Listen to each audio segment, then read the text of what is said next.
Bitcoin y el resto de las criptomonedas han experimentado un crecimiento meteórico en estas últimas semanas. Cualquiera que haya invertido un céntimo en el último año es altamente probable que a día de hoy esté bastante en positivo. Pero bueno, dejando esto aparte, en este vídeo me gustaría analizar cuál es la situación actual del mercado de las criptomonedas, en especial de Bitcoin y de su famoso e inminente halving, de por qué este es tan importante para las criptomonedas y, sobre todo, ahondar en qué es lo que ha pasado para que hayamos visto este tremendo rally alcista en cuestión de pocos meses. Así que ponte cómodo, que empezamos. Bien, antes de entrar en materia, empecemos por lo básico. ¿Qué es Bitcoin? Bitcoin fue la primera moneda digital basada en criptografía. La primera criptomoneda, vamos. Esta fue creada en 2008 por un japonés llamado Satoshi Nakamoto, del que a día de hoy se sigue sin saber quién es. De hecho, no sabemos siquiera si es una persona o si es una corporación la que está detrás de este invento del Bitcoin. Pero en fin, volvamos al tema. El objetivo de este tal Satoshi con Bitcoin era el de convertirse en una moneda digital para el intercambio de valor directamente entre personas, sin el gobierno de una entidad central, es decir, sin la intervención de bancos o gobiernos. Para lograr esto, Bitcoin se basa en una tecnología conocida como blockchain, o cadena de bloques, si lo traducimos al español. Esta cadena de bloques actúa a modo de un gran libro de registros único, colaborativo y público, conteniendo un registro certero y verificable de todas las operaciones que se realizan a lo largo de la historia. Bien, pero ¿y en dónde se almacena exactamente este registro? Pues en la red de Bitcoin, la cual se cimienta como una red descentralizada de nodos, y por lo tanto sin elementos centrales o puntos únicos de falla, en la que las decisiones se toman basándose en un consenso o en un acuerdo común. Cada uno de estos nodos almacena una copia de seguridad completa y actualizada de la blockchain.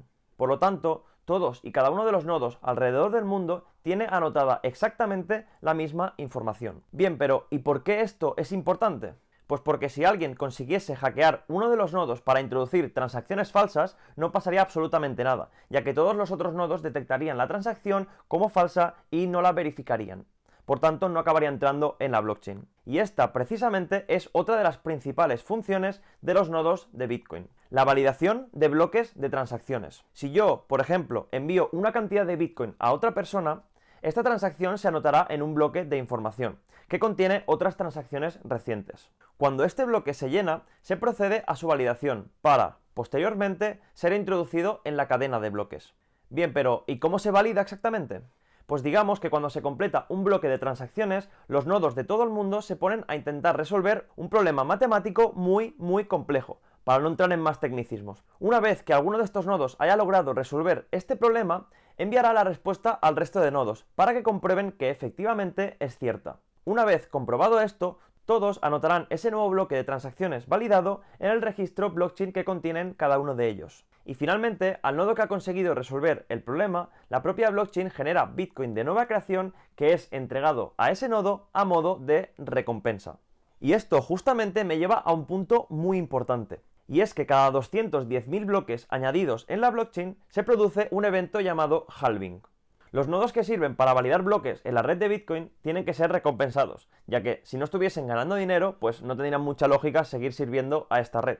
Y esta recompensa que reciben se divide entre dos cada vez que se produce este famoso halving. Concretamente, cuando nació Bitcoin, la recompensa que se entregaba por cada uno de los bloques validados era de 50 Bitcoins. A día de hoy, la recompensa emitida por cada bloque que se valida es de 6,25 Bitcoins, que son aproximadamente al cambio unos 375.000 euros. Y la próxima recompensa que se emitirá a partir del halving será de 3,125 Bitcoins por cada uno de estos bloques validados. Bien, pero ¿y por qué te estoy contando todo esto?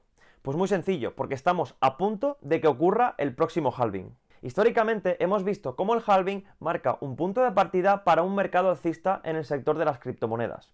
Pero ¿y por qué ocurre esto? Pues básicamente porque con cada halving se está reduciendo la emisión de nuevos bitcoins a la mitad, haciendo que este sea más difícil de generar y por tanto más escaso y exclusivo. Por lo tanto, si reduces la oferta pero la demanda no cae, el precio del activo tenderá a apreciarse.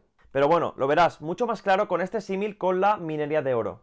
Vamos a imaginar que, llegado a un punto concreto, costase mucho más extraer el oro de las minas. Al extraer una cantidad menor de oro, ese oro y, por consiguiente, el resto del oro en circulación, será percibido como más escaso y, por lo tanto, más valioso.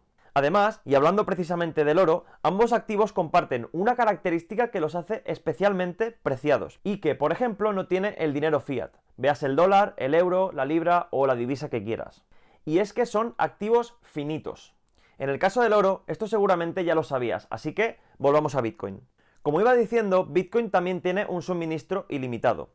Esto quiere decir que hay preestablecido una cantidad máxima de Bitcoins que la red generará. Y esta cantidad son exactamente 21 millones de Bitcoins. Y dado que es la única vía por la que se generan Bitcoins nuevos, una vez se llegue a ese tope de 21 millones de Bitcoins emitidos, no se generará ni uno solo más, lo que lo hace aún más preciado. Cuando analizamos la historia de los halvings, podemos distinguir varias fases que se repiten entre halvings. La primera fase suele ser un mercado alcista, que suele marcar los próximos máximos de Bitcoin.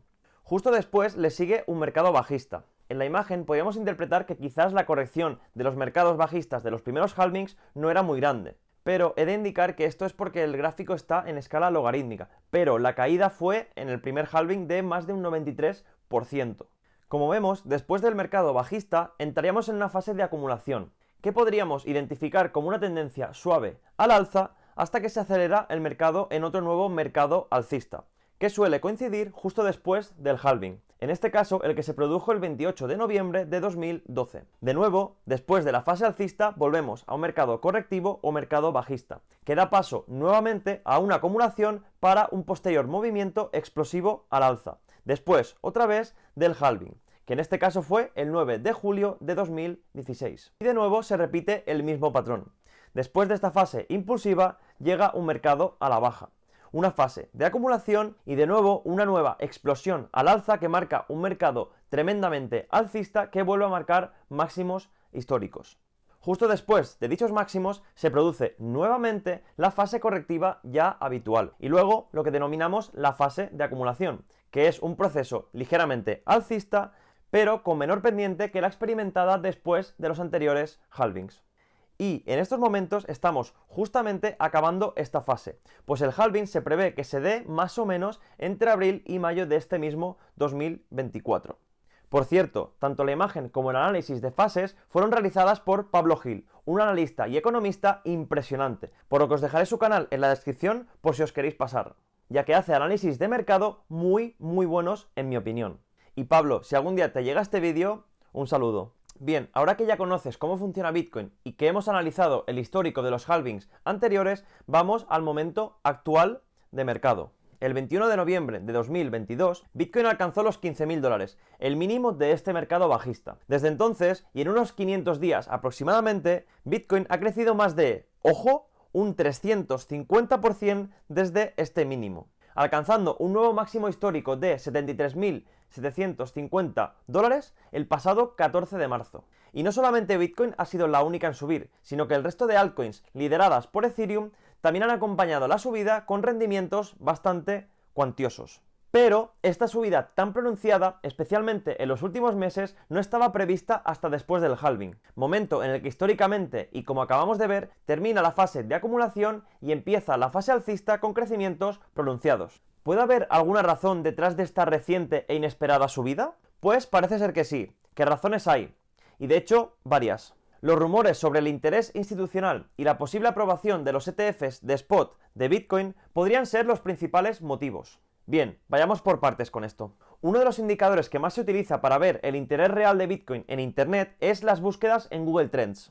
Y si buscamos la palabra Bitcoin, nos damos cuenta de que hay prácticamente el mismo interés hace apenas 2 meses que hace prácticamente un año. Esto muestra de algún modo que la entrada de dinero está siendo silenciosa, previsiblemente por actores institucionales. De hecho, hay algunos analistas que afirman haber podido identificar, mediante el análisis on-chain, billeteras de ciertos gobiernos, como Alemania, o algunas instituciones, como bancos estadounidenses, pudiendo hacer un seguimiento a tiempo real de cuánto Bitcoin están acumulando o cuánto Bitcoin están vendiendo. Los mismos comentan que hasta el momento ninguno de ellos está vendiendo, al contrario, todos están acumulando. Pero la realidad es que es difícilmente demostrable la asociación de dichas billeteras a estas instituciones, por lo que por favor no os toméis esto al pie de la letra. De hecho, aprovecho este inciso para recordarte que, antes de invertir en cualquier tipo de activo, realices tu propia búsqueda y análisis de información.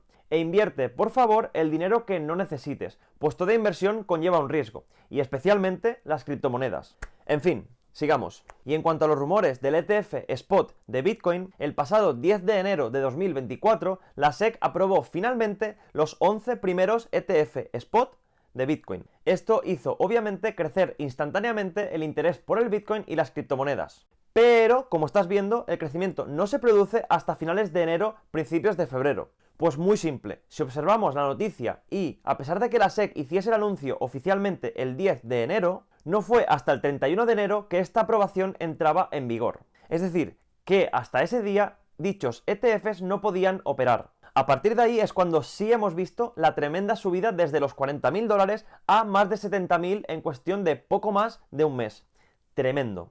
Y es que gracias a la entrada de estos ETFs, todo ese retail e instituciones que no querían pasar por exchanges centralizados y tener que comprar sus criptomonedas ahí, tienen ahora posibilidad de entrar en este mercado. Y, en mi opinión, una consolidación definitiva del Bitcoin como activo real. Y es que parece ser que los bancos más grandes del mundo han estado mostrando interés y se han estado posicionando durante todo este año pasado. Por lo tanto, de ahí proviene uno de los principales motivos, como hemos visto, de que Bitcoin esté subiendo a día de hoy. Y es que la tremenda facilidad de poder acceder ahora a la compra de Bitcoin gracias a ETFs Spot de Bitcoin es justamente lo que estaban buscando muchas grandes empresas y grandes inversores. Bien, ya ves que hemos estado hablando mucho del Bitcoin, el halving y el porqué de su comportamiento a lo largo de su corta historia. Pero lo que no hemos visto aún es qué dimensión tiene a día de hoy Bitcoin con respecto al resto de activos del mundo. Si indagamos un poquito por internet, se puede encontrar a mucha gente afirmando que Bitcoin es el oro digital, ya que es más fácil de conservar, más fácil de transportar y mucho más limitado. Por lo que creo que esta comparación es un buen punto de partida. Si analizamos la capitalización global de todos los activos del mundo, vemos que el oro está en primera posición con 14,5 trillones de capitalización. De hecho, está muy por encima de cualquier otro activo en el mundo. Bien, un poco más abajo y detrás de alguna de las empresas más potentes del mundo y de otro metal precioso, tenemos que Bitcoin es actualmente el noveno activo a nivel mundial con mayor capitalización de mercado. Una absoluta burrada. Bien, y aprovechando que Bitcoin también se utiliza actualmente y está aceptado en algunos establecimientos como método de pago, comparémoslo también con el resto de divisas del mundo. Y es que, a día de hoy, en el ranking de capitalización de mercado de todas las monedas fiduciarias, Bitcoin se situaría en 13ª posición, por delante de divisas como el franco suizo, el rublo y de los países del Golfo Pérsico. Y con respecto a esto último, resulta que hay mucha gente que siempre ha atacado a Bitcoin diciendo que nunca podría ser un método de pago, debido principalmente a su alta volatilidad. Pero también es cierto que su volatilidad está siendo cada vez menos elevada, por lo que tanto su crecimiento como su precio va a tender con el tiempo a ser cada vez más y más estable con los años, pues cuanto más crece un activo, más le cuesta seguir creciendo. De hecho, algunos analistas, como el que he mencionado antes, Pablo Gil, pronostican un máximo de Bitcoin de en torno a 90.000 o 100.000 dólares de cara al próximo ciclo alcista. Por lo que, como ves, la previsión de crecimiento no es tan meteórica como en los pasados halvings. En cualquier caso, no hay que olvidar de que Bitcoin es un activo muy reciente. De hecho, apenas tiene 15 años. Y esto es muy poco tiempo para poder realizar análisis fiables. Además, hemos visto a lo largo de la historia como grandes empresas, líderes en sus sectores y en las que todo el mundo confiaba, han o bien desaparecido o nunca se ha logrado recuperar de una caída. Un claro ejemplo de ello es Lehman Brothers, el banco que quebró tras más de 150 años de crecimiento, iniciando, por si no lo recuerdas, la gran crisis de 2008. Bien, y para acabar, es importante que entiendas que nadie es adivino, ni sabe con seguridad qué pasará en el futuro. Por lo tanto, nadie sabe a ciencia cierta qué va a pasar con las criptomonedas o con Bitcoin, si va a subir o va a bajar. Todo el mundo puede especular sobre lo que va a pasar y todo el mundo puede hacer análisis técnico, análisis fundamental, análisis on-chain o análisis en Twitter. Pero en cualquiera de esos casos, todos son puras especulaciones. Y te digo todo esto porque me gustaría que tuvieses muy claro todo esto antes de invertir en cualquier activo. Es importante entender que si inviertes en un activo puedes perder todo tu dinero. Y en el caso de Bitcoin, por supuesto, esto no es una excepción.